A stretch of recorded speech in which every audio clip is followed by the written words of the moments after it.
Siri itu gara-gara di Indonesia itu muncul siri. Indonesia ya.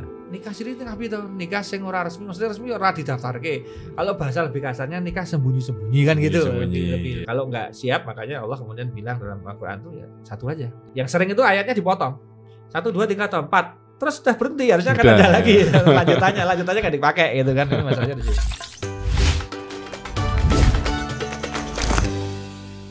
Assalamualaikum warahmatullahi wabarakatuh. Pemirsa Perjan TV yang mulia Allah.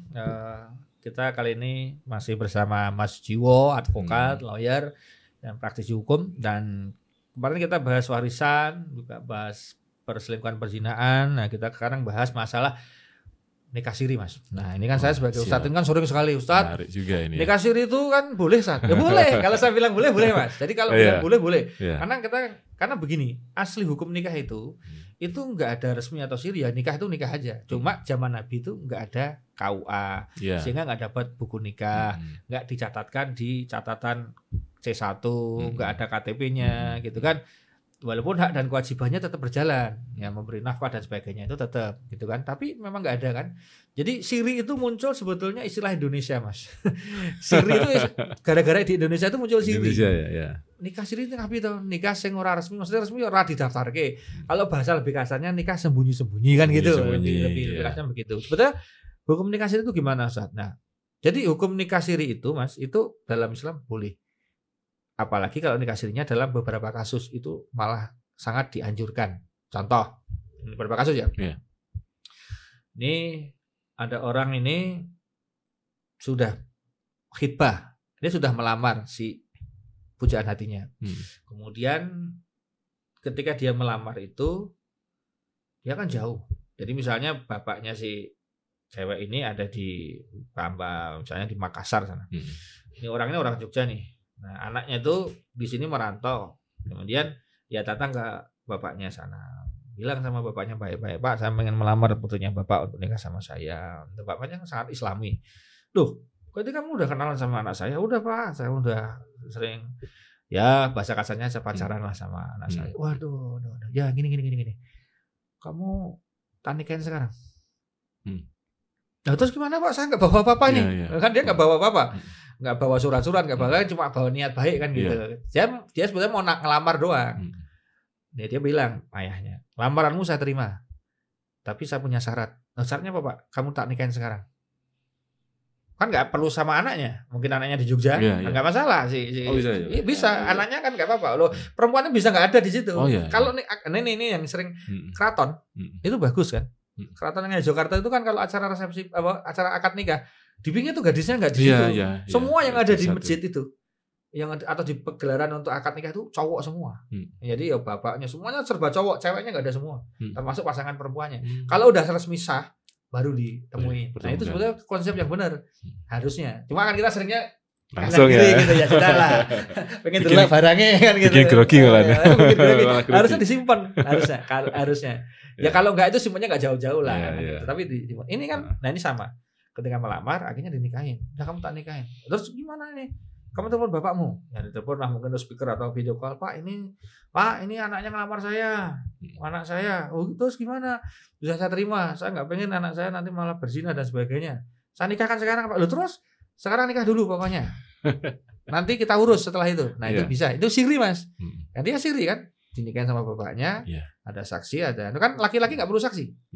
Dalam Islam kan dia nggak perlu saksi, cuma di Indonesia saja kemudian karena ada buku nikah ada saksinya dia diadakan. Udah nggak perlu saksi pun bisa. Kalau perempuan itu wajib ada saksi.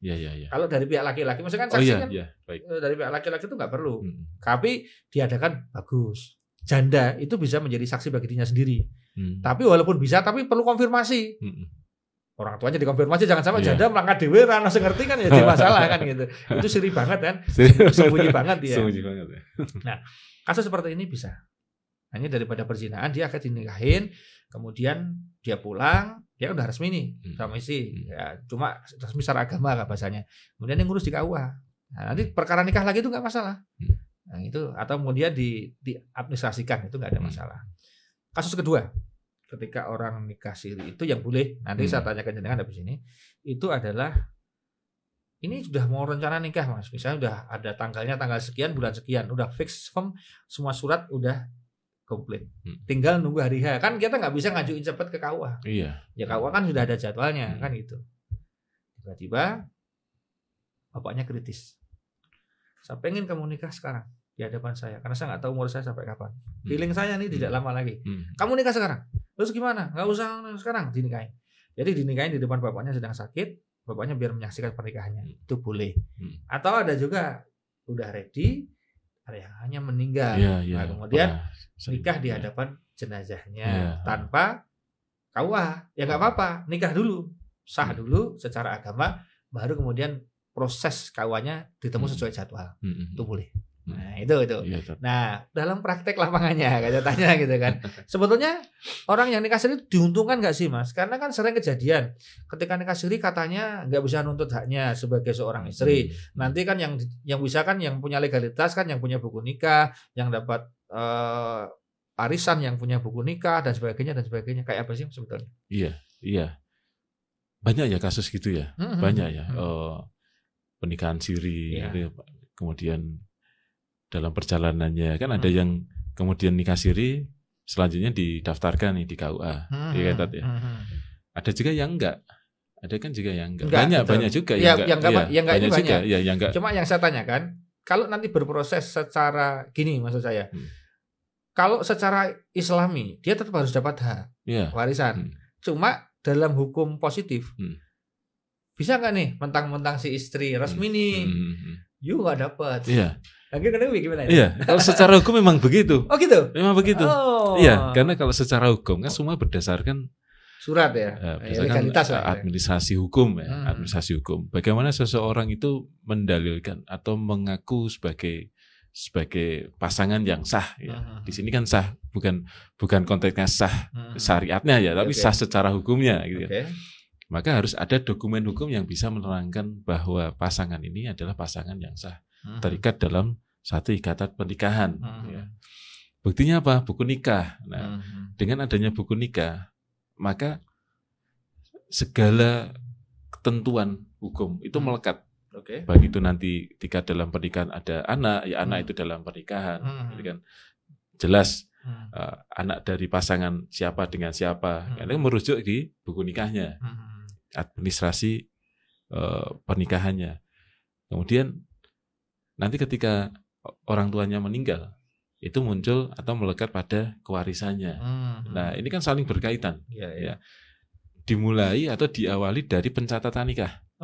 Nah, dengan pencatatan nikah, maka segala sesuatu yang timbul kemudian hari itu merujuk pada itu ya, pencatatan nikahnya secara hukum. Nah, kalau disandingkan dengan pernikahan siri, ya tentu itu bisa, tetapi harus ada upaya. Yang pertama, isbat. Apa? Isbat. Ya, pengesahan nikah dulu. Pengesahan nikah. Pengesahan nikah itu bisa dilakukan. Ketika seseorang yang diminta untuk sama-sama isbat untuk pengesahan itu masih single. Ya, karena ketentuan di undang-undang perkawinan di negara kita itu kan bisa menikah kembali itu dengan poligami itu. Nah, itu atas izin betul. dari istrinya. Nah, ini penting itu. Nah, itu nggak cukup hanya izin, tapi harus dengan penetapan izin pengadilan. Jadi izinnya ke pengadilan. Iya, kalau ini mau diakui negara ya. Artinya kalau itu nanti terkait dengan hak kewarisannya, hak pengakuan anaknya, itu bisa melekat terhadap pasangannya, ya maka ketentuan administratif legal administratifnya itu harus terpenuhi semuanya.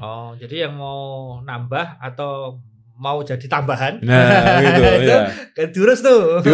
Ya. Jadi nggak cuma izin izinnya sudah ridho misalnya. Jangan cukup di situ, tapi diajukan penetapan ke pengadilan agama supaya nanti majelis hakim yang memutuskan izin dari majelis hakim. Nah, ketika itu sudah pegang, tinggal daftarkan akad, daftarkan ke KUA. Jadi istrinya 2, 3 sampai 4. Ya. Tapi kita kembali ke siri. Kalau siri itu tadi, misalkan pernah kan kita dengar yang suami sirinya dulunya waktu menikah itu dia sudah ada pasangan resmi, gitu ya. namanya kan diam-diam ya diam-diam. Terus akhirnya si pasangannya itu meninggal dunia. Tiba-tiba muncul ini, saya istri sirinya gitu. Dalam pernikahan siri saya itu ada 2 anak. Nah, tentu saya mau memperjuangkan hak anak-anak gitu. Maka ibu dari anak-anak dari pernikahan siri itu harus melakukan gugatan. Upaya dulu. Yang pertama pengakuan pernikahannya dulu. Yang kedua kaitannya dengan upaya itu supaya anak-anak itu dapat hubungan, ada terikatan secara hukum dengan ayahnya, ayah biologisnya tadi. Ini kan panjang, kalau dari awal itu sudah dipenuhi untuk syarat administrasi legal formilnya, tentu kedepannya tidak akan jadi persoalan. Jadi catatan ya bahwa tetap walaupun nikah siri dalam agama itu boleh, tetapi tetap bagusnya dari siri kemudian dijaharkan, jadi dideklarasikan atau bahasa formilnya didaftarkan, sehingga mengantisipasi kan tadi itu kalau ada kaitan dengan masalah-masalah kewarisan, masalah-masalah hak-hak dan kewajiban itu kan juga harus ada ya. Walaupun saya juga tidak melarang kalau panjenengan semua ada yang saya tetap milih siri selamanya ya semoga. Cuma ya konsekuensinya tadi ya. Konsekuensinya dia susah untuk memperjuangkan hak dan sebagainya. Terus ya mungkin menjadi kayak selir kan, artinya jadi orang lebih ke pihak perempuan dan anak-anak ini yang kena rugi ya. Betul, terdampak secara langsung. Kalau yang laki-laki sih ya sepanjang nggak di ini ya. Karena biasanya kan ketika si prianya sudah meninggal itu jadi masalah. Betul. Gitu. Awalnya nggak tahu. Ya namanya siri tadi sembunyi-sembunyi itu loh tadi ya. Beda kalau yang tadi Ustaz ceritakan masih single-single nggak ada masalah. Iya. Kalau udah nikah itu ya. Nah, itu. Jadi sama sih Mas konsepnya bahwa dalam Islam itu kan kalau mau nikah lagi boleh, tapi izin istri pertama. Betul. Nanti begitu nikah yang ketiga izin istri pertama dan kedua. Ya gitu sampai keempat itu izin 1, 2, 3. Betul. Kalau kamu satu aja nggak bisa ngopeni, nggak usah reko-reko gitu kan. Jadi kan dalam Islam jelas itu. Kalau kamu nggak bisa adil. Nah, adil itu ternyata ini saya perlu bicara dengan teman-teman Vertijon. Adil dalam Islam itu bukan kaya doang. Kalau cuma kaya banyak orang bisa. Misalnya kamu per bulan 1 juta semua masing-masing, rumahnya semua sama tipenya, catnya sama, dapurnya sama, semuanya perangkatnya sama, mobilnya sama, itu nggak cukup. Yang paling ditakuti sebetulnya oleh para sahabat itu bukan di hartanya semata-mata, tapi apa Mas? Kadang masalah jadwal gilir, kan perlu ekstra stamina, kan? Lah dia berarti kan kalau isinya 4 kan seminggu. Bagus dari istri 1, istri 2 itu kan kalau nggak lempok Pak kan, karena dia harus stamina terjaga. Jadi jangan asal nambah doang, tapi enggak, dan itu harus adil. Artinya adil itu susah ya. Ya susah kan. Biasanya nggak adil. Istri yang baru lebih yang lama di situ, istri lama ditinggal. Ini kan bisa. Ada sih salah satu, ya ini cerita ya, ada salah satu pejabat itu kan, tapi ini pejabatnya bagus. Jadi memang dia istrinya lebih dari 1. Dan kemudian dia bilang bahwa saya pokoknya kalau kunjungan kerja kemanapun tetap harus pulang, kecuali tidak di wilayah Asia. Misalnya saya ke Eropa, ke Amerika, Afrika, oke lah, saya nggak pulang. Tapi kalau selama masih di Asia, saya minta nggak mau nginep dimanapun, harus pulang. Loh kenapa Pak? Ya ada jatah gilir istri saya. Nanti protes dia. Jadi udah tahu itu para ajudan dan kompleks semua protokolernya itu. Oh kalau sekarang ke ibu ini tahu semua. Dan semuanya rata Mas. Makanya semua rumahnya depannya ada masjidnya. Tapi beliau ya konsekuen. Walau pagi lari-lari, makanya telur apa gitu. Jadi karena 4, bayangin menghandle 4 bos kan gitu kan. Itu stamina 1 aja kadang-kadang tepar gitu kan. Nah ini artinya jangan hanya pikiran saya punya duit, enggak gitu aja. Karena ada sisi perempuan itu terutama kasih sayang yang agak susah. Bukan masalah biologis semata ya. Kasih sayang itu kan tingkat memperlakukan istri pertama, kedua, ketiga, keempat itu harus sama baiknya. Itu kan tidak mudah kadang-kadang ya. Jadi itu kecenderungannya. Nah, kalau nggak siap makanya Allah kemudian bilang dalam Al-Qur'an itu ya 1 aja. Kalau memang ya kan yang sering itu ayatnya dipotong.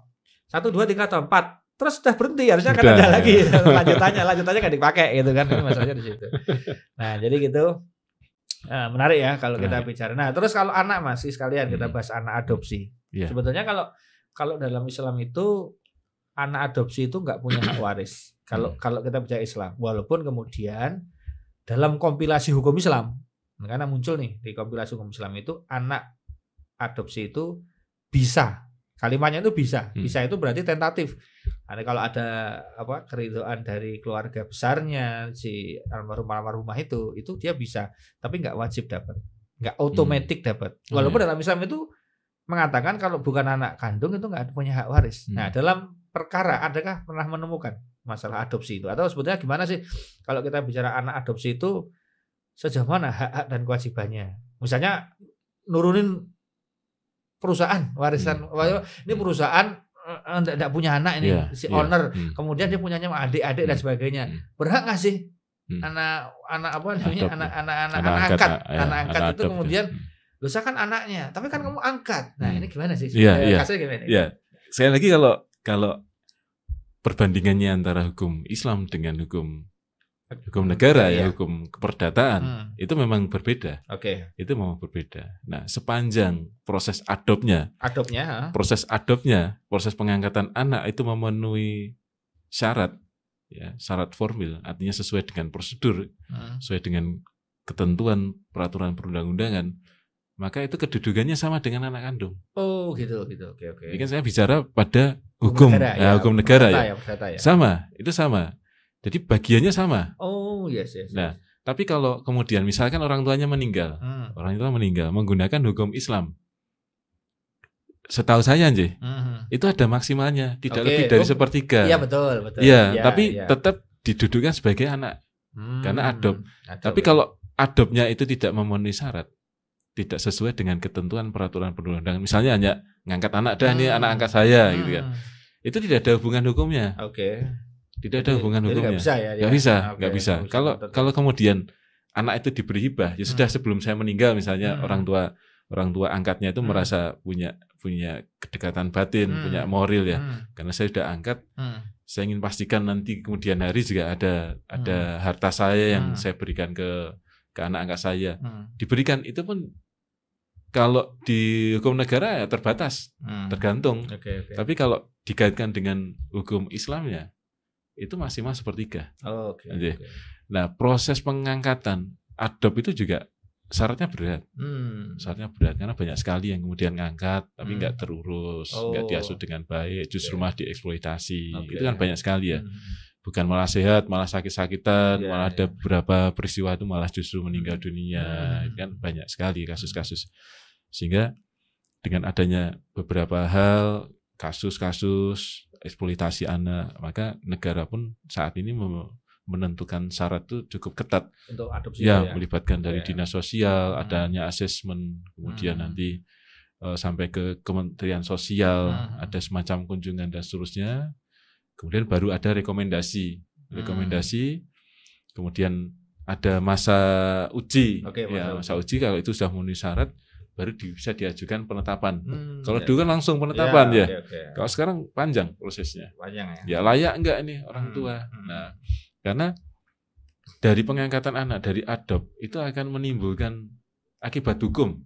Nah, termasuk kewarisan tadi Ya, itu kan dampaknya cukup kompleks ya. Karena misalkan dalam pernikahan tidak punya putra, tidak punya anak, atau sudah punya anak tapi ngangkat, itu kan menjadi konflik kemudian hari.